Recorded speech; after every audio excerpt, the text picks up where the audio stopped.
Dear brothers and sisters, greetings in the name of the Lord.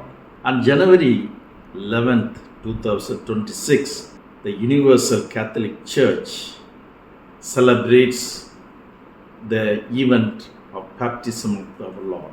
One of the significant moment in the life of Jesus to receive baptism from John the Baptist. Was baptism a mandatory sacrament for Jesus? It is not mandatory for him. Jesus need not get the baptism, but he gets the baptism. He receives baptism from the John the Baptist on the Jordan River in order to show the solidarity with the human race. That's what exactly we have to understand, brothers and sisters. Identity, the word identity, the concept identity has been the much debated word or concept in the human history. At times we ask question, who am I? Right from the beginning of the Greek civilization, Socrates asked three ultimate questions. And one of the central questions that he asked was, who am I? That's the central question. And people have to search answer for that question. At times or other, at some days or other, we would be rarely facing that question. At times we go through meaningless life. At times we feel life is irrelevant. At times we feel life is void and vacuum. We stand at the crossroad and ask a question, who am I?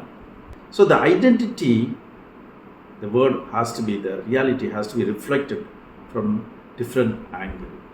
Some years ago, when I was a principal of one of the schools in Odisha, so I went for a public function and they introduced me, Father Tony, the principal of Loyola School, Bhubaneswar.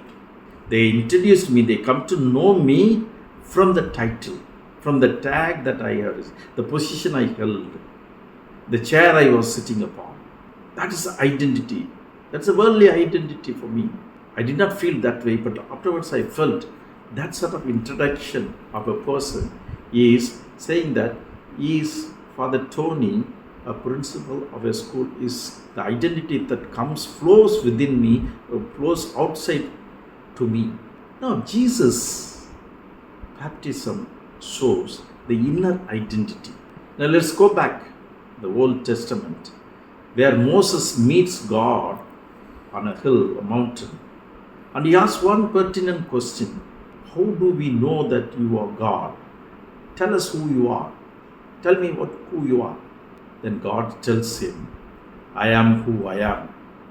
If you go back to Exodus chapter 3, 14 verse, you will see God showing his identity, that who he was. 3:14. And the same question when Jesus comes back in the New Testament, and he asks the disciples, who do people say that I am? Matthew chapter 16, 15, he asks, who do people say that I am? Then one disciple says, you are Elijah. Some say you are Moses. Some say you are prophet. Finally, Apostle Peter says, you are the Messiah, the Son of God. So that identity comes from within, flows within, not from outside. It is within. You are Son of God. That is identity. You are the Messiah. That is identity. Brothers and sisters, there are 3 times that Jesus gets this confirmation, proclamation from the God the Father. The first time he got the confirmation was the baptism on the Jordan River by John the Baptist. Matthew 3:17. We'll read that Jesus gets the confirmation, you are my beloved Son, in whom I am well pleased.